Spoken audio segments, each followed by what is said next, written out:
Ցեղասպանության թանգարան ինստիտուտի տնօրենին Նիկոլ Փաշինյանը խոստովանեց, դրանից առաջ այսպես միջազգային խոսակցություններ էին, բայց մարդը խոստովանեց բացահայտ, որ ինքն է հանձնարարել, որ աշխատանքից ազատվելու դիմում գրի, այն պատճառով, որ Վենսին Արցախի հետ կապված գիրք է նվիրել, Սումգայիթի եւ Բաքվի ջարդերի հետ կապված, ուրեմն տարել այդ Խաչքարի մոտ, մի խոսքով դրա մասին է խոսել։ Եվ դա հայտարարվեց, որ կառավարության քաղաքականությանը հակասում է եւ ասաց ես եմ ասել, որ դիմում գրի։ Այսինքն փաստորեն գործից հանել է, որտեղ ինչ արժեքում ես եմ ասել դիմում գրի։ Դիմում գրելը դա անձի սեփական կամքն է։ Հիմա այս հարցը հավասարապես ոնց որ Արարատից էին հրաժարվում բան, դրան հավասարապես հարց է, այսինքն հիմա այսուհետ սրանով ասացին, որ ժողովուրդ ջան, ցեղասպանության թանգարան ինստիտուտը այսուհետև տենց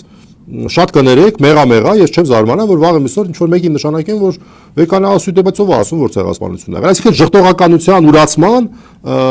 բանի են ուզում վերածեն այդ կառույցը։